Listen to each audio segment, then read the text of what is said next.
So ನಾವಿವತ್ತು Bangalore railway station ಅಲ್ಲಿ ಇದೀವಿ. ಬಟ್ ಇವತ್ತು ಯಾರಿಗೂ ಎಂಟ್ರಿ ಮಾಡ್ತಾ ಇಲ್ಲ ನಾರ್ಮಲ್ ಪಬ್ಲಿಕ್.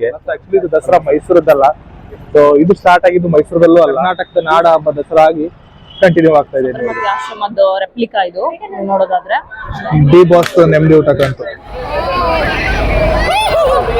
ಗೇಟ್ ಎಲ್ಲ ಹಾರ್ಕೊಂಡು ಹೆಂಗ ಹೋಗ್ತಿದಾರೆ ಜನ ದಸರಾ ನೋಡಕ್ಕೆ. ನಿಜವಾಗ್ಲೂ 750 kg gold, all 750 kg.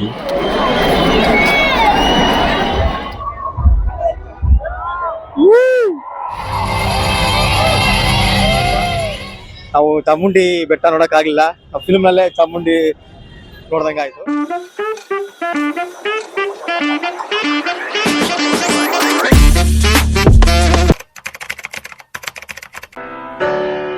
Hello friends, good morning, welcome back to our YouTube channel. ಎಲ್ಲರೂ ಹೇಗಿದ್ದೀರಾ? ಚೆನ್ನಾಗಿದ್ದೀರಾ ಅನ್ಕೊಳ್ತೀನಿ. ಸೊ ನಾವಿವತ್ತು ಬ್ಯಾಂಗ್ಳೂರ್ ರೈಲ್ವೆ ಸ್ಟೇಷನ್ ಅಲ್ಲಿ ಇದ್ದೀವಿ. ನೋಡ್ಬೋದು Krantiveera Sangolli Rayanna railway station. So ಇವಾಗ ನಾವು ಸ್ಟಾರ್ಟ್ ಮಾಡ್ತಾ ಇರೋದು ಮೈಸೂರಿಗೆ. ಇದು ದಸರಾ ನೋಡೋಕ್ಕೆ ಹೋಗ್ತಾ ಇದ್ದೀವಿ, ಫಸ್ಟ್ ಟೈಮ್ ಹೋಗ್ತಾ ಇರೋದು. ಬನ್ನಿ ನಮ್ಮ ಜೊತೆಗೆ, ಹೇಗಿರುತ್ತೆ ಅಂತ ನಿಮ್ಗೆ ತೋರಿಸ್ತೀವಿ.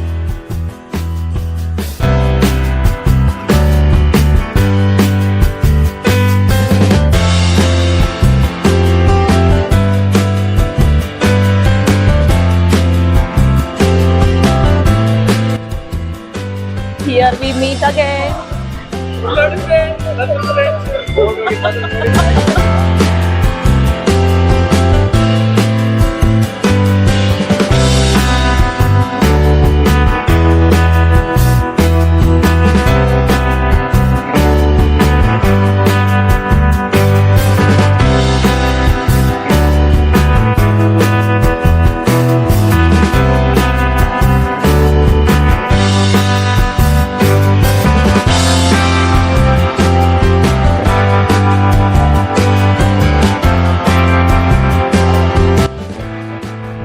ಈಗ ಸ್ಟೇಷನ್ ಇಂದ ಬಂದು ಆಲ್ಮೋಸ್ಟ್ 1-2 hours ಆಯ್ತು. ಇಲ್ಲಿ ಜುವಾರಿ ಗಾರ್ಡನ್ ಅಂತ ಸ್ಟೇಷನ್, ಮೈಸೂರು ಸ್ಟೇಷನ್ ಇಂದ ಆಲ್ಮೋಸ್ಟ್ ಒಂದು 15 ಕಿಲೋಮೀಟರ್ ಹೊರಗಡೆ ಇದೆ. ಸೊ ಇಲ್ಲಿ ಬಂದು ಫ್ರೆಶ್ ಅಪ್ ಆಗಿ ಟಿಫಿನ್ ಮಾಡ್ಕೊಂಡು ಇಲ್ಲಿಂದ ಮೈಸೂರು ಒಳಗೆ ಹೋಗ್ತಾ ಇದ್ದೀವಿ. ಕಾರಣ ಅಂದ್ರೆ ನಮ್ಮ ಫ್ರೆಂಡ್ ಇದ್ದಾರೆ ಇಲ್ಲಿ. ಆಕ್ಚುಲಿ ಇಲ್ಲಿ ಮನೆಗೆ ಬಂದಿದ್ದೀವಿ. ಸೊ ಫ್ರೆಂಡ್ ಮನೆ ಇಲ್ಲಿತ್ತು, ಇಲ್ಲಾಂದ್ರೆ ಎಷ್ಟು ದೂರ ಯಾರು ಬರ್ತಾರೆ ಮೈಸೂರು ಹೊರಗಡೆ ಇಟ್ಕೊಂಡು. ಸೊ ಬಂದು ಫ್ರೆಶ್ ಅಪ್ ಆಗಿ ಹೋಗ್ತಾ ಇದೀವಿ ಸಿಟಿ ಒಳಗಡೆ. ಇಲ್ಲಿಂದ ಸಿಟಿ ಒಳಗಡೆ ಹೋಗಕ್ಕೆ ಇನ್ನೊಂದು 4 to 5 ಕಿಲೋಮೀಟರ್ಸ್ ಅಂತ. ಹಾ, ಮನೆ ಅಂತ ಅನ್ವಲ್ಲ, ಆಕ್ಚುಲಿ ಇವ್ರೆ ಬಸ್ಸು. ಹಾಯ್, ಇವ್ರ ಮನೆಗೆ ಬಂದಿದೀವಿ ನಾವೀಗ. ಹಾ, ರೆಂಟ್ ಅಲ್ಲಿ ಮನೆಗೆ. ಇಬ್ಬರನ್ನ ಆಲ್ರೆಡಿ ನೋಡಿರ್ತೀರಾ ನಮ್ ಚಾರ್ಧಾಮ್ ಸೀರೀಸ್ ಅಲ್ಲಿ. ಸೊ ಇವ್ರು ಮತ್ ಬಂದ್ಬಿಟ್ರು ನಮ್ ಜೊತೆ. ಆಮೇಲೆ ಇವ್ರಿಬ್ಬರನ್ನ ಊಟಿ ಲಾಗಲ್ಲಿ ನೋಡಿರ್ತೀರಾ, ಮಹಾರಾಷ್ಟ್ರದ ಲಾಗಲ್ಲಿ ನೋಡಿರ್ತೀರಾ. ಇವ್ರಿಬ್ಬರನ್ನ ಫಸ್ಟ್ ಟೈಮ್ ನೋಡ್ತೀರಾ ನಮ್ ಬ್ಲಾಗ್ ಅಲ್ಲಿ.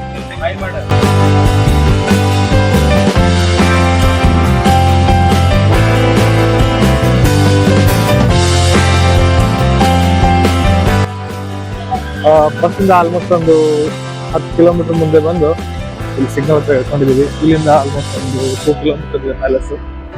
ಬೈ ವಾಕ್ ಹೋಗ್ತಾ ಇದೀವಿ. ಸೊ ಪ್ಯಾಲೇಸ್ ಎಂಟ್ರಿ ಆದ್ವಿ. ಎಂಟ್ರಿಗೆ ಈ ರೀತಿ ಇಲ್ಲಿ ಬಂದಿದೀವಿ ಸೌತ್ ಗೇಟ್ ಹತ್ರ, ವರಹ ಗೇಟ್ ಅಂತಾರೆ, ಬಟ್ ಇಲ್ಲಿಂದ ಒಳಗ್ ಬಿಡ್ತಾ ಇಲ್ಲ. ಏನ್ ವರಹ ಗೇಟ್ ಅಂತಾರಲ್ಲ, ಸೊ ವರಹ ಗೇಟ್ ಅಂತ ಬಂದಿದೀವಿ. ಬಟ್ ಇವತ್ತು ಯಾರಿಗೂ ಎಂಟ್ರಿ ಮಾಡ್ತಾ ಇಲ್ಲ ನಾರ್ಮಲ್ ಪಬ್ಲಿಕ್ಗೆ. ಅಲ್ಲಿ ನೋಡ್ಬೋದು ತುಂಬಾ ಜನ ನಿಂತು ವಾಪಸ್ ಹೋಗ್ತಾ ಮಾಡಿದ್ವಿ ಪೊಲೀಸ್ ಹತ್ರ. ಸೊ ಇವತ್ತು ಎಂಟ್ರಿ ಕ್ಲೋಸ್ ಅಂತ, ಈ ಗೇಟ್ ಇಂದ ಎಂಟ್ರಿ ಕ್ಲೋಸ್, ಮೇನ್ ಗೇಟ್ ಇಂದ ಹೋಗ್ಬೋದು ಅಂತ ಅಂದ್ರು, ಬಟ್ ಅದು ಗೊತ್ತಿಲ್ಲ ಎಷ್ಟು ಅಂತ. ಸೊ ಮೇನ್ ಗೇಟ್ ಅಂತ ಚೆಕ್ ಮಾಡ್ತೀವಿ. ನಾಳೆ ಬೆಳಿಗ್ಗೆಯಿಂದ ಓಪನ್ ಆಗುತ್ತೆ ಎಂಟ್ರಿ ಇಲ್ಲ ಅಂತ ಅಂದ್ರು. ಸೊ ಇವತ್ತು special passes you can get in, gate ಇಂದ ಅಲೋ ಇಲ್ಲ. ಇಲ್ಲಿ ಎಂಟ್ರಿ ಟೈಮಿಂಗ್ ಕೊಟ್ಟಿದ್ದಾರೆ, ಅರಮನೆ ಎಂಟ್ರಿ ಟೈಮಿಂಗ್ಸ್ 10 to 5:30. ಬಟ್ ಇದು ನಾರ್ಮಲ್ ಡೇಸ್ ಅಲ್ಲ, ದಸರಾ ಡೇಸ್ ಇದು ವೇರಿ ಆಗುತ್ತೆ. ಚಾರ್ಟ್ ಹಾಕಿದಾರೆ ನೋಡಿ, ಇದು ಡೇ ವೈಸ್. ನಾವ್ ಇವತ್ತು ಬಂದಿರೋದು ಫಸ್ಟ್. ಸಂಪೂರ್ಣ ದಿನ ಪ್ರವೇಶ ಇರುವುದಿಲ್ಲ, ಪೂಜೆ ನಡೀತಾ ಇದೆ ಅರಮನೆ ಒಳಗಡೆ. ಸೊ ನಾಳೆ ಬರ್ಬೋದು ಅಂತ ಅಂದ್ರು, ಮಾರ್ನಿಂಗ್ 6 o'clock. ಬಟ್ ಇಲ್ಲಿ ನೋಡಿದ್ರೆ ನಾವೇನು ಪ್ರವೇಶ ಇರೋದಿಲ್ಲ ಅಂತ ಇದೆ. Entry only for Dasara pass and ticket holder.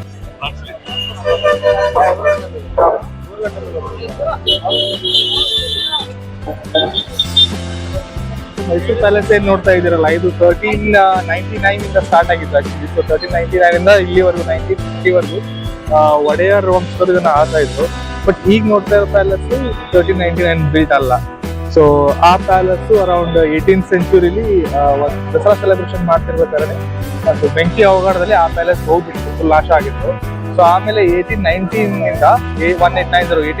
ಇಂದ ಹೊಸ ಪ್ಯಾಲೇಸ್ ಕಟ್ಟಕ್ಕೆ ಸ್ಟಾರ್ಟ್ ಮಾಡಿದ್ರು. ಸೊ ಆ ಪ್ಯಾಲೇಸ್ ಟಿಲ್ 1912 1912 ಕಟ್ಟಕ್ಕಾಯ್ತು.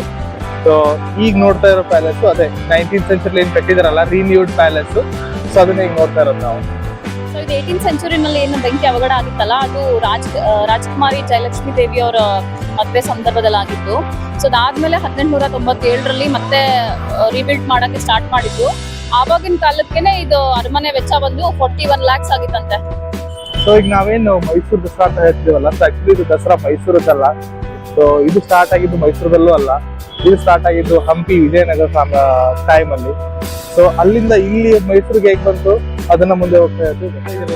ಈ ದಸರಾದ ಆಕ್ಚುಲಿ ಒರಿಜಿನ್ ಇರೋದು ವಿಜಯನಗರ ಸಾಮ್ರಾಜ್ಯದ ಹಂಪಿಲಿ. ಸೊ ಆ ಕಾಲದಲ್ಲೇ ಅವಾಗ್ಲೇ ಅರೌಂಡ್ 16th ಸೆಂಚುರಿಲಿ ಶ್ರೀಕೃಷ್ಣ ದೇವರಾಯರು ಅಲ್ಲಿ ಸ್ಟಾರ್ಟ್ ಮಾಡಿದ್ರು. ಅದನ್ನ ಮಹಾನವಮಿ ಅಂತ ಸ್ಟಾರ್ಟ್ ಮಾಡಿದ್ರು. ಆ ಮಹಾನವಮಿ ದಿಬ್ಬ ಅಂತ ಇದೆ. ಅಲ್ಲಿ ನೀವು ನಮ್ಮ ಹಂಪಿ ಲಾಗ್ ನೋಡಿದ್ರೆ ನಾವು ಅದನ್ನ ಕವರ್ ಮಾಡಿದ್ವಿ, ಅದ್ರ ಬಗ್ಗೆ ಎಕ್ಸ್ಪ್ಲೇನ್ ಮಾಡಿದ್ವಿ. ಸೊ ಮಹಾನವಮಿ ದಿಬ್ಬ ಅಂತ ಇದೆ. ಆ ದಿಬ್ಬದ ಮೇಲೆ ನಿಂತು ಅಲ್ಲಿಂದ ಈ ಸೆಲೆಬ್ರೇಷನ್ ಮಹಾನವಮಿ ಅಂತ ಕರೀತಿದ್ರು. ಅವಾಗಿಂದ ಈ ಸೆಲೆಬ್ರೇಷನ್ ಸ್ಟಾರ್ಟ್ ಆಗಿತ್ತು. ಅವಾಗಿನ ಮಹಾನವಮಿ ನೋಡಕ್ಕೆ ಅಲ್ಲಿ ಫಾರಿನರ್ ಟ್ರಾವೆಲ್ಸ್ ಎಲ್ಲ ಬರ್ತಾ ಇದ್ರು. ಸೊ ಅವ್ರದೇ ಬುಕ್ ಅಲ್ಲಿ ಬರ್ದಿರೋ ಹಾಗೆ ಅವ್ರನ್ನ ನೋಡಿ ಅಮೇಜ್ ಆಗಿದ್ರು. ಇಲ್ಲೇನೀಗ ಸ್ಟಾರ್ಟ್ ಮಾಡಿದಾರಲ್ಲ ಆನೆ ಮೆರವಣಿಗೆ, ಕುದುರೆ ಮೆರವಣಿಗೆ ಪೂಜೆದು ಮಾಡ್ತಾರಲ್ಲ, ಹಳೆ ಆಯುಧಗಳ ಪೂಜೆ, ಅದನ್ನೆಲ್ಲ ಅವಾಗ್ಲೇ ಅಲ್ಲೇ ಸ್ಟಾರ್ಟ್ ಮಾಡಿದ್ರು. ಅದನ್ನೆಲ್ಲ ಅವ್ರ ಬುಕ್ ಅಲ್ಲಿ ಆಕ್ಚುಲಿ ಫಾರಿನ್ ಟ್ರಾವೆಲ್ಸ್ ಇನ್ನೂ ಬರ್ದಿದ್ದಾರೆ. ಆ ಬುಕ್ ಅಲ್ಲಿ ಇನ್ನೂ ಹಂಗೆ ನೋಡಿ ಹೇಳಿದ್ವಲ್ಲ. ಸೊ ಅದು ವಿಜಯನಗರ ಸಾಮ್ರಾಜ್ಯದಲ್ಲಿ ಕಂಟಿನ್ಯೂ ಆಗ್ತಾ ಇತ್ತು ಮಹಾನವಮಿ ಉತ್ಸವ ಅಂತ ಟಿಲ್ 1565 ವರೆಗೂ ಮಾತ್ರ. ಸೊ 1565ರಲ್ಲಿ ಅದೇನೋ ತಾಳಿಕೋಟೆ ಯುದ್ಧ ಆಯ್ತಲ್ಲ. ಸೊ ಯುದ್ಧ ಆದ ತಕ್ಷಣ ಗ್ರ್ಯಾಂಡ್ ಹಂಪಿ ಇದ್ದದ್ದು ಆಲ್ಮೋಸ್ಟ್ ಹಾಳ್ ಹಂಪಿ ಆಗಿತ್ತು. ಸೊ ಹಾಳ್ ಹಂಪಿ ಆದಾಗ ಇದೇನು ಸೆಲೆಬ್ರೇಷನ್ ಮಾಡ್ತಾರೆ, ಸೆಲೆಬ್ರೇಷನ್ ಅಲ್ಲಿ ಸ್ಟಾಪ್ ಆಯ್ತು ಫಾರ್ ಕಪಲ್ ಆಫ್ ಇಯರ್ಸ್. ಆಮೇಲೆ 16th ಸೆಂಚುರಿಲಿ ಅರೌಂಡ್ 1610 ಅಲ್ಲಿ ಮೈಸೂರು ಒಡೆಯರ್ ಏನಿದಾರಲ್ಲ ಅವ್ರು ಇದನ್ನ ವಾಪಸ್ಸು ಸೆಲೆಬ್ರೇಟ್ ಮಾಡಕ್ ಸ್ಟಾರ್ಟ್ ಮಾಡಿದ್ರು. ಸೊ ಇನಿಷಿಯಲಿ ಇದನ್ನ 1610ರಲ್ಲಿ ಚಾಮುಂಡಿ ಬೆಟ್ಟದಲ್ಲಿ ಇದ್ದಾರಲ್ಲ, ಸೊ ಚಾಮುಂಡಿ ದೇವಿಗೆ ಪೂಜೆ ಸಲ್ಲಿಸಿ ಅಲ್ಲಿಂದ ಈ ಸೆಲೆಬ್ರೇಷನ್ ಸ್ಟಾರ್ಟ್ ಆಯ್ತು. ಸೊ ಅದೇನು ಇನಿಷಿಯಲ್ ಸೆಲೆಬ್ರೇಷನ್ ಇತ್ತಲ್ವಾ, ಅದು only limited to Chamundi temple ಆಗಿತ್ತು. ಬಟ್ ಬರ್ತಾ ಅದನ್ನೇ ಅವ್ರು ಎಕ್ಸ್ಪ್ಯಾಂಡ್ ಮಾಡಿ ಈಗೇನು ನಾವು ನೋಡ್ತಾ ಇದೀವಲ್ವಾ, ಏನು ಆನೆಗಳನ್ನ ಹೊರ ಕರ್ಕೊಂಬರೋದು, ಜಂಬೂ ಸವಾರಿ, ಕುದುರೆಗಳನ್ನ ಹೊರ ಕರ್ಕೊಂಡ್ಬಂದು ಶೋ ಮಾಡೋದು, ಆಮೇಲೆ ಆಯುಧ ಪೂಜೆ ಲೈಕ್ ವಿಜಯನಗರ ಸಾಮ್ರಾಜ್ಯದಲ್ಲಿ ಏನ್ ಮಾಡ್ತಾ ಇರ್ತಾರಲ್ಲ, ಸೊ ಅದೇ ರೀತಿ ಅದನ್ನ ಕಂಟಿನ್ಯೂ ಮಾಡ್ತಾ ಬಂತು. ಸೆಲೆಬ್ರೇಷನ್ಸ್, ಜಂಬೂ ಸವಾರಿ, ಪ್ಯಾಲೇಸ್ ಏನ್ ಲೈಟ್ ಆಗುತ್ತೆ ಅರೌಂಡ್ 1 lakh ಬಲ್ಬ್ಸ್ ಇಂದ ಏನ್ ಲೈಟ್ ಆಗುತ್ತೆ, ಆಮೇಲೆ exhibitions, flower show, food festival. ಮೈಸೂರೊಂದು ರಾಯಲ್ ಐಡೆಂಟಿಟಿ ಕೊಟ್ಟು, ಬಟ್ ಇದು ಐಡೆಂಟಿಟಿ ಕೇವಲ ಮೈಸೂರಿಗಷ್ಟೇ ಲಿಮಿಟೆಡ್ ಆಗಲಿಲ್ಲ.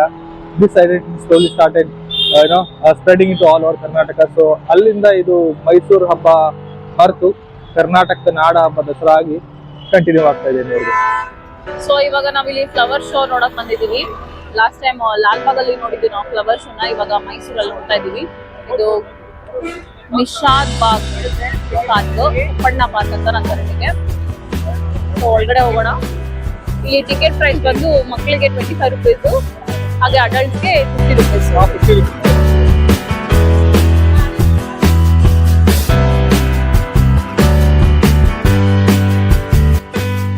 ಸೊ ನಾವು ಇವಾಗ ಇಲ್ಲಿ ಪಣ್ಣ ಪಾರ್ಕ್ ಒಳಗಡೆ ಬಂದಿದ್ದೀವಿ. ಫ್ಲವರ್ ಶೋ ನೋಡ್ಬೋದು. ಇದು ಗಾಂಧಿ ಥೀಮ್ಡ್ ಫ್ಲವರ್ ಶೋ ಇದೆ. ಇದು ದಂಡಿ ಮಾರ್ಚ್ ಇರುತ್ತಲ್ಲ ಅದು, ಹಾಗೆ ಸಬರಮತಿ ಆಶ್ರಮ ಅದ್ರದ್ದು ಥೀಮಲ್ಲಿ ಮಾಡಿದ್ದಾರೆ. ಇಲ್ಲಿ ಆಲ್ಮೋಸ್ಟ್ ಒಂದು 60,000 ಪ್ಲಸ್ ಪಾಟೆಡ್ ಪ್ಲಾಂಟ್ಸ್ ಇದಾವಂತೆ. ಸೊ ಫ್ಲವರ್ಸ್ ನ ಯೂಸ್ ಮಾಡ್ಕೊಂಡು ಮಾಡಿದಾರಂತೆ ಈ ಫ್ಲವರ್ ಶೋನ. ಮುಂದ್ಗಡೆ ನೋಡೋಣ. ಆಲ್ಮೋಸ್ಟ್ ಒಂದು 60,000 ಪಾಟೆಡ್ ಪ್ಲಾಂಟ್ಸ್ ಯೂಸ್ ಮಾಡಿದ್ದಾರೆ. ಹಾಗೆ 3 lakhs plus with 20 plus flowers use ಮಾಡ್ಕೊಂಡು ಮಾಡಿದ್ದಾರೆ. ಇದನ್ನ ಸಬರಮತಿ ಆಶ್ರಮದ ರೆಪ್ಲಿಕಾ ಇದು ನೋಡೋದಾದ್ರೆ. ಆಲ್ರೆಡಿ ಸ್ಟಾರ್ಟ್ ಆಗಿದ್ದು ಸೆಪ್ಟೆಂಬರ್ 22 ಇಂದ ನಾಳೆ ಅಕ್ಟೋಬರ್ 2 ವರೆಗೂ ಇದೆ. ಮಾರ್ನಿಂಗ್ 9 ಇಂದ 9 ವರೆಗೂ ಇರುತ್ತೆ. ವೆಹಿಕಲ್ಸ್ಗೂ ಫ್ಲವರ್ ಡೆಕೋರೇಷನ್ ಮಾಡಿದ್ರ ಈ ಸೈಡ್ ಎರಡು ಕಡೆ ಹುಟ್ಟಿದ್ದಾರೆ. ಆಮೇಲೆ ಇಲ್ಲಿ ಪಾಟೆಡ್ ಫ್ಲವರ್ಸ್ ಅಂದಲ್ಲ, ಪಾಟೆಡ್ ಪ್ಲಾಂಟ್ಸ್ ಇದೆಲ್ಲ. ಇಲ್ಲಿ ಕರ್ನಾಟಕದ ಶಕ್ತಿ ಯೋಜನೆ ಬಗ್ಗೆ ಮಾಡಿದ್ದಾರೆ. ಇದು ಗೃಹಲಕ್ಷ್ಮಿ ಯೋಜನೆ, ಹಾಗೆ ಶಕ್ತಿ ಯೋಜನೆ, ಅನ್ನಭಾಗ್ಯ, ಹಾಗೆ ಗೃಹ ಜ್ಯೋತಿದು, ಆಮೇಲೆ ಯುವ ನಿಧಿದು ಇದೆ. ಸೊ ಓವರ್ ಆಲ್ ಕರ್ನಾಟಕದ ಶಕ್ತಿ ಯೋಜನೆಯನ್ನ ಕವರ್ ಮಾಡಿದ್ದಾರೆ ಇದು ಫ್ಲವರ್ ಶೋ ನಲ್ಲಿ. ಗ್ಯಾರಂಟಿನೋ ಗಳಗಂಟಿನೋ ಹಂಗೆ ಮುಂದೆ ಬಂದ್ರೆ ಸಿಗೋದು ಇದು. ಇದಕ್ಕೆ ಎಕ್ಸ್ಪ್ಲೇನ್ ಏನಾದ್ರು ಮಾಡ್ಬೇಕಾ? ನೋಡಿದ್ರೆ ಗೊತ್ತಾಗುತ್ತದೆ. ಆಪರೇಷನ್ ಸಿಂಧೂರ್. ಸೊ ಇಲ್ಲಿ ನಿಂತಿರೋದ್ರಲ್ಲ 3 lady officers. Colonel Sofiya Qureshi ಭಾರತೀಯ ಸೇನೆ ಹೆಡ್ ತಗೊಂಡಿದ್ದರು.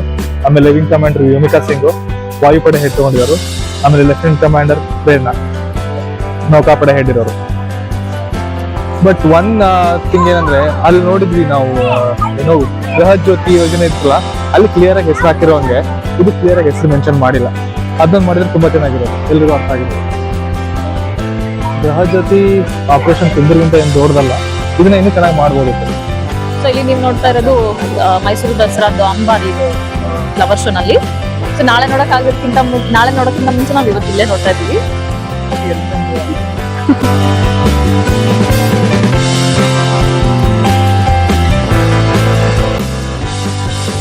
ಇವಾಗ ಏನಾದ್ರು ಕಾರ್ ತಗೊಂಡ್ ಬಂದಿದ್ರೆ ಮೇನ್ ಪಾರ್ಕಿಂಗ್ ಇಲ್ಲೇ ಮಾಡ್ಬೇಕಾಗಿತ್ತು. ಅರಮನೆ ನೋಡೋಕಾಗ್ಲಿ, ಇದು ಎಕ್ಸಿಬಿಷನ್ಸ್ ನೋಡೋಕಾಗ್ಲಿ ಇಲ್ಲೇ ಪಾರ್ಕ್ ಮಾಡ್ಬಿಟ್ಟು ಮುಂದೆ ಹೋಗ್ಬೇಕು. ಇಲ್ಲಿ ಆಹಾರ ಮೇಳಕ್ ಬಂದಿದೀವಿ, ಒಳಗಡೆ ಹೋಗೋಣ. ಈ ಕಡೆಯಿಂದ ಇದೆ ಎಂಟ್ರಿ. ಸೊ ಇಲ್ಲಿ ಒಳಗಡೆ ಬಂದ್ರೆ ನಮ್ಗೆ ವೆಜ್ ನಾನ್ ವೆಜ್ ಎಲ್ಲ ಸಿಗುತ್ತೆ. ಸ್ಟಾಲ್ಸ್ ಇದಾವೆ. ಅದು ಚೈನೀಸ್ ಇಂದ ಹಿಡಿದು ನಾರ್ತ್ ಕರ್ನಾಟಕದವರು ಎಲ್ಲಾ ತರದ ಸ್ಟಾಲ್ಸ್ ಅವೈಲೇಬಲ್ ಇದೆ ಇಲ್ಲಿ. ಜೋಳದ ರೊಟ್ಟಿ, ಮಂಡಕ್ಕಿ, ಮಿರ್ಚಿ, pizza, mushroom bites, Brindavan cafe ಎಲ್ಲ ಅಂದ್ರೆ ಎಲ್ಲಾ ತರದ ಫುಡ್ಸ್ ಅವೈಲೇಬಲ್ ಇದೆ ಇಲ್ಲಿ. ಹೇ ವಿಶ್ವ, ಅಲ್ಲಿ ನೋಡು ನೆಮ್ಮದಿ ಊಟ. ಅಲ್ಲಿ ಫ್ಲಾಗ್ ಇದೆಯಲ್ಲ ಕರ್ನಾಟಕ. ಸಂಜೆ ಫುಡ್ ಕೋರ್ಟ್ ಅಲ್ಲಿ ರೌಂಡ್ ಆಗ್ತಿರ್ಬೇಕಾದ್ರೆ ಡಿ ಬಾಸ್ ನೆಮ್ಮದಿ ಊಟಕ್ಕಂತ ಆಹಾರ ಮೇಳ ಒಂದ್ ರೌಂಡ್ ಕಂಪ್ಲೀಟ್ ಆಗಿ ಹಾಕೊಂಡು ಇಲ್ಲಿ ಮೇಲ್ಕೋಟೆ ಪುಳಿಯೋಗರೆ ಟೇಸ್ಟ್ ಮಾಡ್ತಾ ಇದೀವಿ. ಹೆಂಗಿತ್ತು ಪುಳಿಯೋಗರೆ? ಓಕೆನಾ?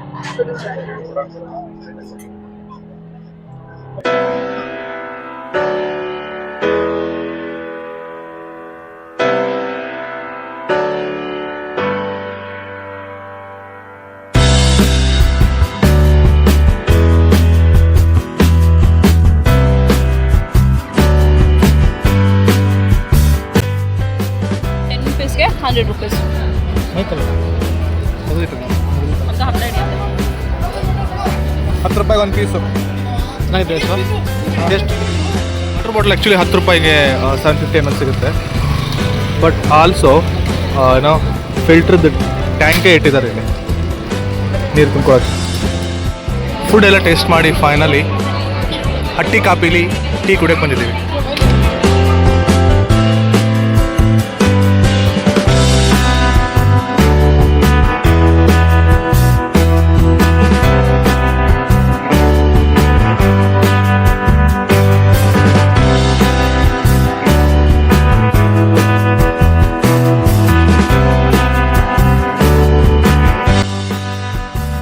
ಶೋ ನೋಡಕ್ಕಂತ ಬಂದ್ವಿ. ಪಾಸ್ ಇಲ್ಲ, ಸೊ ಪಾಸ್ ಇಲ್ದವ್ರಿಗೆ ಅಲೋ ಮಾಡ್ತಾ ಇಲ್ಲ ಅಂತ ಒಳಗಡೆ. ಚೆಕ್ ಮಾಡ್ತಾ ಇದೀವಿ ಏನಾದ್ರು ಅಲ್ಟರ್ನೇಟಿವ್ ಇದೆಯಾ ಅಂತ. ಆಲ್ಮೋಸ್ಟ್ 8 ಗೇಟ್ ಇದೆ ಇಲ್ಲಿ. 8 ಗೇಟ್ ಅಲ್ಲೂ ಬರೀ ಪಾಸ್ ಬರೀ ಅಂತ ಅಲೋ ಮಾಡ್ತಾ ಇದ್ದಾರೆ. ನೋಡೋಣ ಒಳಗೋಕ್ಕಾಗುತ್ತೋ. ಪೊಲೀಸ್ ಕೇಳಿದ ಪ್ರಕಾರ ಯಾವ ಗೇಟ್ ಇಂದನೂ ಅಲೋ ಇಲ್ವಂತೆ. ಜನರಲ್ ಆಗಿ ಅಂದ್ರೆ ಟಿಕೆಟ್ ಇಲ್ದಿರೇನೆ ಒಳಗಡೆ ಬಿಡಲ್ವಂತೆ. ರೋಡ್ ಇಂದ ಈ ಸೈಡ್ ಎಲ್ಲ ಬರ್ಬಾರ್ದಂತ, ಆ ಕಡೆ ಹೋಗ್ಬೇಕಂತೆ. ಆ ಕಡೆ ಇಟ್ಕೊಂಡು ನೋಡ್ಬೋದು ಅಂತ ಹೇಳಿದ್ರು. ಗೇಟ್ 4 ಇಂದ ಸುತ್ತಾಕೊಂಡು ಬಂದು ಎದುರುಗಡೆ ನಿಂತ್ಕೊಂಡಿದೀವಿ ರೋಡ್ ಕ್ರಾಸ್ ಮಾಡ್ಬಿಟ್ಟು.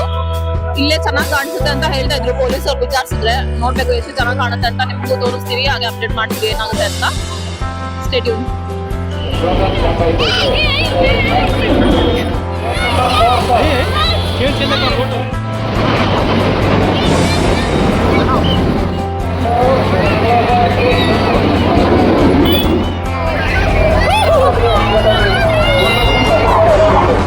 ಇವತ್ತು ಏರ್ ಶೋ ಏನ್ ನೋಡಕ್ ಬಂದಿದ್ವಲ್ಲ, ½ an hour ಅಷ್ಟೇ ಇದ್ದಿದ್ದೀಗ.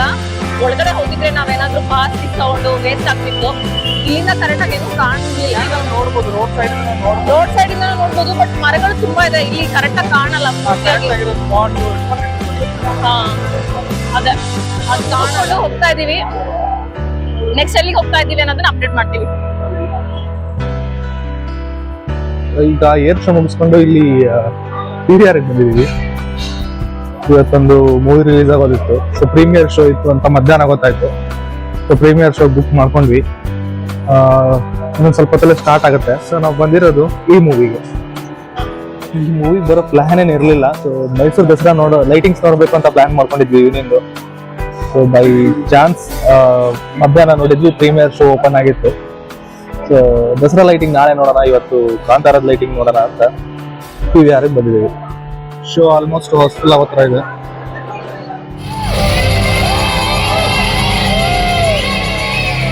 ಮೂವಿ ಮುಗಿಸ್ಕೊಂಡ್ ಬಂದ್ವಿ. ಕಾಂತಾರ ಮೂವಿ ಮಾತ್ರ ಅಲ್ಟಿಮೇಟ್ ಆಗಿದೆ. ನಂಗಿನ್ನ ಅದು ಎಫೆಕ್ಟ್ ಇಂದ ಹೊರಗ್ ಬರಕ್ಕೆ ಆಗ್ತಿಲ್ಲ. ಆಕ್ಚುಲಿ ಕ್ಲೈಮ್ಯಾಕ್ಸ್ ಮಾತ್ರ ಸೂಪರ್. ನವರಾತ್ರಿಗೆ ಅಪ್ಪ. ಇವಾಗ ಜಸ್ಟ್ ಕಾಂತಾರ ಚಾಪ್ಟರ್ 1 ಮುಗಿಡ್ಕೊಂಡ್ ಬಂದ್ವಿ. ಸೊ ನನಗೆ ಅನ್ಸಿದ್ದು ಏನಂದ್ರೆ ಇವತ್ತು ದಸರಾ ಹಬ್ಬ. ನಾವು ಚಾಮುಂಡಿ ಬೆಟ್ಟ ನೋಡಕ್ಕಾಗಿಲ್ಲ. ನಾವು ಫಿಲ್ಮ್ ನಲ್ಲೇ ಚಾಮುಂಡಿ ನೋಡ್ದಂಗಾಯ್ತು. ಅಷ್ಟೇ ಹೇಳಬಲ್ಲೆ ನಾನು. ಫಿಲ್ಮ್ ನೋಡಿ ಎಲ್ಲರೂ ಅಷ್ಟೇ. ಮೂವಿ ಮುಗಿಸ್ಕೊಂಡು ಇವಾಗ ಹೊರಗಡೆ ಬಂದಿದೀವಿ. ಇಲ್ಲಿ ಲೈಟಿಂಗ್ಸ್ ನೋಡಕ್ಕೆ ತುಂಬಾನೇ ಚೆನ್ನಾಗಿತ್ತು. ಸೊ ನಾಳೆ ನೋಡ್ಬೇಕು ಅನ್ಕೊಂಡ್ರೆ ಇವತ್ತು ಒಂದ್ ರೌಂಡ್ ಹಾಕೊಂಡು ಹೋಗೋಣ ಅಂತ ಹಾಗೆ ಮನೆ ಹತ್ರ ಬರ್ತಾ ಇದೀವಿ. ಎಲ್ಲ ಅಲ್ಲಲ್ಲೇ ಸ್ಲೋ ಆಗಿ ಮೂವ್ ಆಗ್ತಾ ಇದಾವೆ ವೆಹಿಕಲ್ಸ್. ಇಲ್ಲಿ ಅಲ್ಲಲ್ಲಿ ಈ ತರ ಸಾರೋಟ್ಗಳೆಲ್ಲ ಇದೆ ಕುದುರೆದು. ಹೋಗೋಣ ಅನ್ಕೊಂಡ್ವಿ ಬಟ್ ತುಂಬಾ ಲೇಟ್ ಆಗಿದೆ ಇವಾಗ.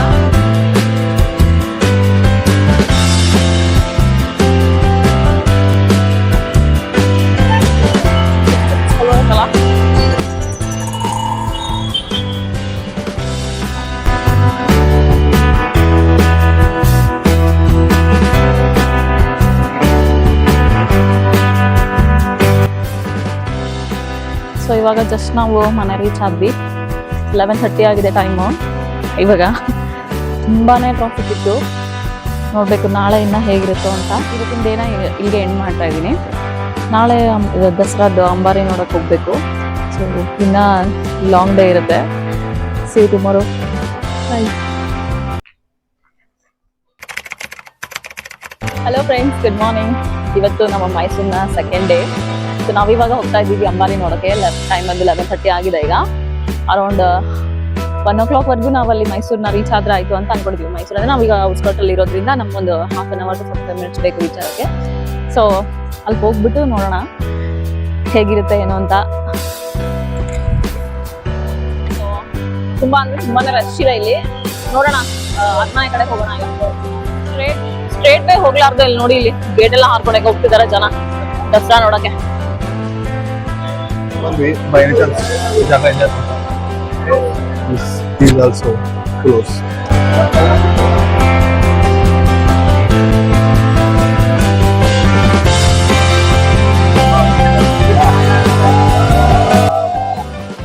ಅಂಬಾರಿನ ನೋಡಕ್ ಬಂದಿದ್ದೀವಿ ಬಟ್ ಕ್ರೌಡ್ ಹಂಗೆ ಇದೆ. ನಾವು ಬಂದಿರೋ ತುಂಬಾ ಲೇಟ್ ಆಗಿ ಬಂದ್ವಿ.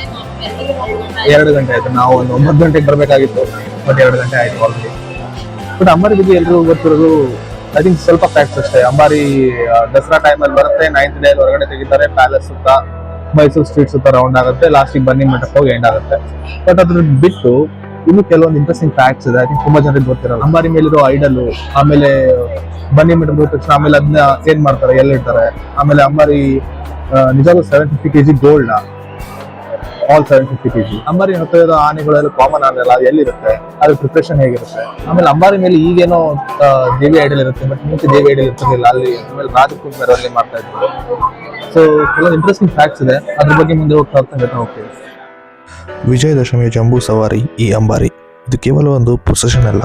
It's a living tradition that carries century of history. ನಾವು ನಿನ್ನೆ ಹೇಳಿದಂಗೆ ಈ ಅಂಬಾರಿ ಪರಂಪರೆ ಸ್ಟಾರ್ಟ್ ಆಗಿದ್ದು ವಿಜಯನಗರ ಸಾಮ್ರಾಜ್ಯದಲ್ಲಿ. ಈ ಪೊಸಿಷನ್ ಅಲ್ಲಿ richly decorated elephants, horses, soldiers, dancers ಎಲ್ಲರೂ ಭಾಗವಹಿಸುತ್ತಿದ್ದರು. ವಿಜಯನಗರ ಸಾಮ್ರಾಜ್ಯದ ಪತನ ನಂತರ ಇದು ಮೈಸೂರಿಗೆ ಶಿಫ್ಟ್ ಆಯಿತು. ಆ ಕಾಲದಲ್ಲಿ ಮೈಸೂರು ಮಹಾರಾಜರೇ ಈ ಅಂಬಾರಿಯಲ್ಲಿ ಕುಳಿತು ಈ ಮೆರವಣಿಗೆಯಲ್ಲಿ ಭಾಗವಹಿಸುತ್ತಿದ್ದರು. ಇದು ಕೇವಲ ಒಂದು ರಾಯಲ್ ಅಥಾರಿಟಿ ಶೋ ಆಗಿರಲಿಲ್ಲ. ರಾಜನ ಬಾಂಧವ್ಯ ಪ್ರಜೆಗಳ ಜೊತೆ ಹೇಗಿರ್ತಿತ್ತು ಅಂತಾನು ತಿಳಿಸ್ತಿತ್ತು. ಸೊ ಈ ಅಂಬಾರಿ ಮೆರವಣಿಗೆ ಸ್ಟಾರ್ಟ್ ಆಗೋದು ಮೈಸೂರು ಪ್ಯಾಲೇಸ್ ಗೇಟ್ಸ್ ಇಂದ. ಅಲ್ಲಿಂದ ಇದು ಮೈಸೂರಿನ famous streets and circles pass ಮಾಡಿ ಫೈನಲ್ ರೀಚ್ ಆಗೋದು ಬನ್ನಿ ಮಂಟಪ ಗ್ರೌಂಡ್ಸ್ ನ.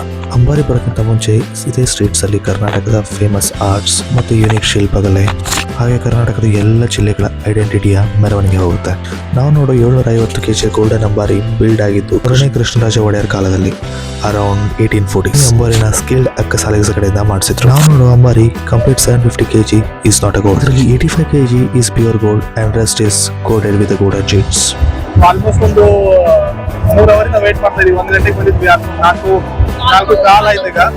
ಇನ್ನೂವರೆಗೂ ಅಂಬಾರಿ ಬಂದಿಲ್ಲ. ಡಿಸ್ಟ್ರಿಕ್ಟ್ ಇದ್ದು ಒಂದು ದಿನ ಸ್ಪೆಷಲ್ ಇರ್ತಲ್ಲ, ಡಿಸ್ಟ್ರಿಕ್ಟ್ ವೈಸ್ ಎಲ್ಲ ಒಂದೊಂದು ಶೋ 2-3 ಸಲ ಮಳೆ ಬಂದು ಹೋದ್ರು ಜನ ಮಾತ್ರ ಏನು ಕಡಿಮೆ ಆಗಿಲ್ಲ. ಇನ್ನು ಹಂಗೆ ಇದೆ. ನೋಡಲು ಎಷ್ಟು ಚೆನ್ನಾಗಿ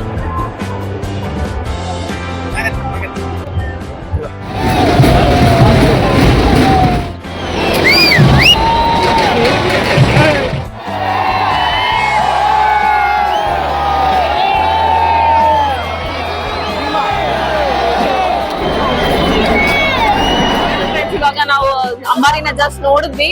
ಇದು ಅರಮನೆಯಿಂದ ಬನ್ನಿ ಮಂಟಪ ಕಡೆ ಹೋಗ್ತಾ ಇದೆ ಅಂಬಾರಿ. ನಾವಿವಾಗ ಅರಮನೆ ಸೈಡ್ ಹೋಗ್ತಾ ಇದೀವಿ. ಬನ್ನಿ ಮಂಟಪಕ್ಕೆ ಅಲ್ಲಿ 7 ಗಂಟೆ 8 ಗಂಟೆ ಆಗುತ್ತಂತೆ ರೀಚ್ ಆಗೋದಲ್ಲಿ. ಬನ್ನಿ ಮಂಟಪಕ್ಕೆ ಹೆಂಗ್ ಹೋಗುತ್ತೆ ಗೊತ್ತಾ? ಬನ್ನಿ ಮಂಟಪ ಕ್ಲಾಸ್ಗೆ ಹೇಗೆ ಹೋಗುತ್ತೆ ಅಂತ ಗೊತ್ತಾ? ಬನ್ನಿ ಮುಡಿಯಕ್ಕೆ ಅಲ್ಲ, ಅದಕ್ಕೂ ಒಂದು ಬೇರೆ ಸ್ಟೋರಿ ಇದೆ, ಹೇಳ್ತೀವಿ ಬನ್ನಿ. ಓಕೆ, ನನಗೂ ಗೊತ್ತಾಗುತ್ತೆ. ಸೊ ನಾವು ಹೇಳಿದ್ವಲ್ಲ, ಇದು ಹೋಗಿ ಬನ್ನಿ ಮಂಟಪ ಹತ್ರ ಎಂಡ್ ಆಗುತ್ತೆ ಅಂತ. ಸೊ ದ ರೀಸನ್ ಬೀಂಗ್ ಏನಂತಂದ್ರೆ, ಕುರುಕ್ಷೇತ್ರ ಹೋಗಕ್ಕಿಂತ ಮುಂಚೆ ಪಾಂಡವರು ಬನ್ನಿ ಗಿಡದಲ್ಲಿ ತಮ್ಮನ್ನೆಲ್ಲ ಶಸ್ತ್ರ ಇಟ್ಟು ಹೋಗಿರ್ತಾರೆ. ಸೊ ಆಕ್ಚುಲಿ ಕೆಲವೊಂದ್ ಜನಕ್ಕೆ ಗೊತ್ತಿರುತ್ತೆ, ಬಟ್ most ಜನಕ್ಕೆ ಗೊತ್ತಿರಲ್ಲ. ಸೊ ಅಲ್ಲಿ ಇಟ್ಟು ಹೋಗಿರೋದ್ರಿಂದ ಸೊ ಅವರು ಏನೋ ಇದಕ್ಕೆ ಹೋಗ್ತಾರಲ್ಲ, 12 ವರ್ಷ ಪ್ಲಸ್ 1 ವರ್ಷ 15 ವರ್ಷ ಹೋಗ್ತಾರಲ್ಲ. ಸೊ ಹೋಗಕ್ಕಿಂತ ಮುಂಚೆ ಬನ್ನಿ ಗಿಡದ ಹತ್ರನೇ ಅವ್ರು ತಮ್ಮ ಶಸ್ತ್ರ ಎಲ್ಲ ಸರೆಂಡರ್ ಮಾಡಿ ಹೋಗಿರ್ತಾರೆ. ಸೊ ಅದೊಂದು kind of a symbol, victory good over evil ಅಂತ ಅದೊಂದು kind of a symbol. So ಅದಕ್ಕೋಸ್ಕರ ಇಲ್ಲಿ ಪ್ರೊಸೆಷನ್ ಏನ್ ನಡೆಯುತ್ತೆ, ಅಂಬಾರಿ ಪ್ರೊಸೆಷನ್, ಸೊ ಅದು ಲಾಸ್ಟ್ಗೆ ಅಲ್ಲಿ ಬನ್ನಿ ಗಿಡದ ಹತ್ರ ಹೋಗಿ ಅಲ್ಲಿ ಎಂಡ್ ಆಗುತ್ತೆ. It's a kind of symbol, good symbol ಅಂತ. ಸೊ ಇಲ್ಲಿಗೆ ಮುಗಿಯಲ್ಲ ಸ್ಟೋರಿ. ಸೊ ಇಲ್ಲೇನಾಗುತ್ತೆ, ಬನ್ನಿ ಮಂಟಪದ ಬಂದು ಪ್ರೊಸೆಷನ್ ಮುಗಿಯುತ್ತೆ. ಸೊ ಮುಗಿದ ತಕ್ಷಣ ಆಮೇಲೆ ಅಂಬಾರಿ ಎಲ್ಲಿ ಹೋಗುತ್ತೆ, ಆ ದೇವಿ ಐಡಲ್ ಎಲ್ಲ ಹೋಗುತ್ತೆ. ಸೊ ಇದೇನ್ ಇವತ್ತು ಮುಗಿದ ತಕ್ಷಣ ವಾಪಸ್ ಅದು ಅಂಬಾರಿನ ಮತ್ತೆ ದೇವಿ ಐಡಲ್ನ ಕರ್ಕೊಂಡೋಗಿ ಪ್ಯಾಲೇಸ್ ಅಲ್ಲಿ ಮುಂಚೆ ಇರುತ್ತಲ್ಲ, ಸೊ ಪ್ಯಾಲೇಸ್ ಅಲ್ಲಿರೋ ಅದೇ ಒಂದು ಪ್ಲೇಸ್ ಅಲ್ಲಿ ಸೀಕ್ರೆಟ್ ಪ್ಲೇಸ್ ಅಲ್ಲಿ ಇಟ್ಟಿರ್ತಾರೆ. ಸೊ ದೇವಿ ಐಡಲ್ ಗಿಡಲಿ ರಿಚುವಲ್ಸ್ ಎಲ್ಲ ನಡೀತಾ ಇರುತ್ತೆ ಪ್ಯಾಲೇಸ್ ಅಲ್ಲಿ. So only during Dasara time ಹೊರಗಡೆ ತಗೊಂಡ್ಬರ್ತಾರೆ. ಸೊ ಸೇಮ್ ಇವತ್ತು ಆಲ್ಸೋ ಈ ಬನ್ನಿ ಮಂಟಪದ ಹತ್ರ ಹೋಗಿ ಅಲ್ಲಿ ಪೂಜೆ ಮುಗಿದ ತಕ್ಷಣ ಅಂಬಾರಿ ಹಾಗೂ ದೇವಿ ಐಡಲ್ ಎರಡು ವಾಪಸ್ ಪ್ಯಾಲೇಸ್ ಹೋಗುತ್ತಾರೆ ಅಂಟಿಲ್ ನೆಕ್ಸ್ಟ್ ದಸರಾ ವರೆಗೂ. ಈಗ ಮೈಸೂರು ಪ್ಯಾಲೇಸ್ ಹತ್ರ ಬಂದಿದ್ದೀವಿ. So around 7 o'clock lighting start ಆಗುತ್ತೆ. ಇಲ್ಲಿ ಆಲ್ ಓವರ್ ಸಿಟಿ ಲೈಟಿಂಗ್ ಆಗುತ್ತೆ. ಬಟ್ ಲೈಟಿಂಗ್ ಏನಕ್ಕಾಯ್ತು, ಏನಕ್ಕೆ ಸ್ಟಾರ್ಟ್ ಮಾಡಿದ್ರು ಅನ್ನೋದಕ್ಕೂ ಒಂದು ಇಂಟ್ರೆಸ್ಟ್ ಸ್ಟೋರಿ ಇದೆ. ಸೊ ಲೈಟ್ಸ್ ಆನ್ ಆಗಲಿ, ಆಮೇಲೆ ಹೇಳೋಣ. ದಿನ ಪೂರ್ತಿ ಇಲ್ಲ. ಸೊ ಇದು ಎಫೆಕ್ಟ್ ಆಫ್ ಏನು ಅಂತ ಅಂದ್ರೆ, ಕಂಟಿನ್ಯೂ 3 to 4 hours ನಿಂತಿದ್ವಲ್ಲ ಅಂಬಾರಿ ನೋಡಕ್ಕೆ, ಅದ್ರ ಎಫೆಕ್ಟ್. ಬಾಯ್ಸ್ ಗ್ರೌಂಡ್ ಅಲ್ಲೇ ಕೂತ್ಬಿಟ್ಟಿದ್ದಾರೆ. ಇದು ದೊಡ್ಡ ಮ್ಯಾಟರ್ ಅಲ್ಲ, ಇದು ನಾರ್ಮಲ್. ಇಲ್ಲಿ ನೋಡಿ, ಇಲ್ಲಿ ಮೇಡಮ್ ಅವರು ಟಿ ಹತ್ಕೊಂಡು ಕೂತ್ಬಿಟ್ಟಿದ್ದಾರೆ. ಇನ್ನೇನು ಕೆಲವೇ ಕ್ಷಣಗಳಲ್ಲಿ ಹಚ್ತಾರೆ. ನಾವಿಲ್ಲಿ ಪಾರ್ಕಿಂಗ್ ಒಳಗಡೆಯಿಂದ ನೋಡ್ತಾ ಇದೀವಿ. ಬಿಕಾಸ್ ನೋಡಿ ಇಲ್ಲಿ ಜನ ಸಾಗರ ಎಷ್ಟಿದೆ ಅಂತ.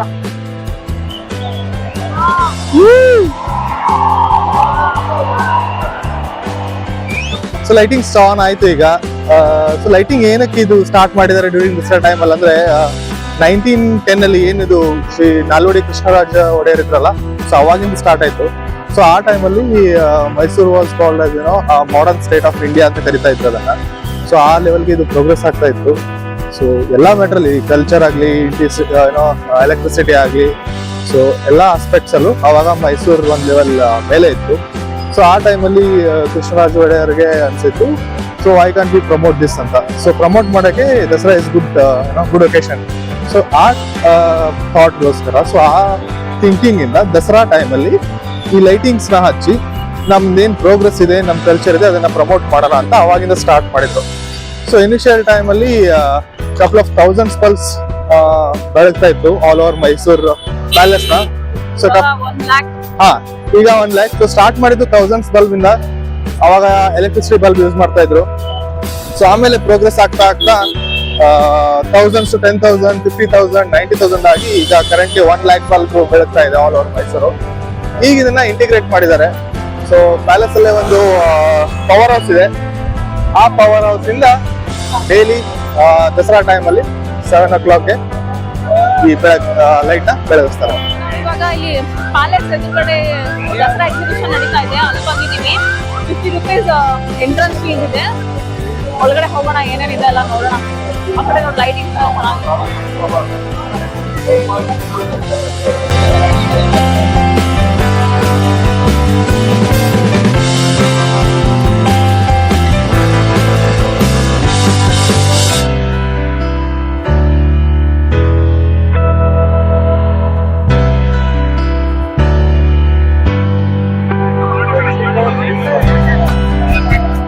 ಇದೆಲ್ಲ ರೀಸನಬಲ್ ಪ್ರೈಸ್ ಅಂತ ಹೇಳ್ತಾ ಇದ್ದಾರೆ.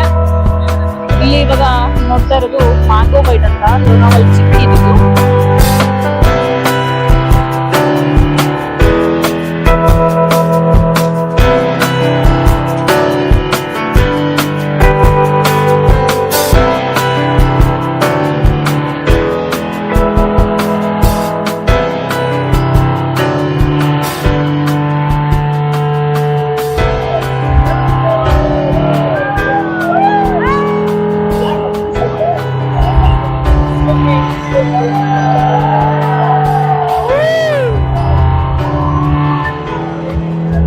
ಈಗ ಎಕ್ಸಿಬಿಷನ್ ಇಂದ ಹೊರಗಡೆ ಬಂದ್ವಿ. ಸೊ ಆಲ್ಮೋಸ್ಟ್ ಮುಗಿದಿದೆ ಎಲ್ಲ ಪ್ರೋಗ್ರಾಮ್ಸ್. ಸೊ ಇದಾಗಿತ್ತು ನಾವು 2 days ದಸರಾದಲ್ಲಿ ನೋಡಿದ ಮೈಸೂರು ಕಾಫಿ ದಸರಾ ಮೈಸೂರು ಲಾಗ್ ಇಷ್ಟ ಆಗಿದೆ ಅಂತ ಅನ್ಕೊಂತೀವಿ. ವಿಡಿಯೋ ಇಷ್ಟ ಆಗಿದ್ರೆ ಲೈಕ್ ಮಾಡಿ, ಶೇರ್ ಮಾಡಿ, ಹಾಗೆ ನಿಮ್ಮ ಅಭಿಪ್ರಾಯನ ಕಮೆಂಟ್ ಮಾಡಿ ತಿಳಿಸಿ. ಯಾರ್ಯಾರು ಸಬ್ಸ್ಕ್ರೈಬ್ ಮಾಡ್ತಾ ಇದ್ದೀರಾ please subscribe and support us. See you in the next vlog. Bye. So ಒಂದ್ ಥಿಂಗ್ ನಾ ಹೇಳಕ್ ಆಕ್ಚುಲಿ ಮರ್ತಿದ್ದೆ. ಮತ್ತೊಮ್ಮೆ ಎಲ್ರಿಗೂ ಹಾರ್ದಿಕ ಶುಭಾಶಯಗಳು.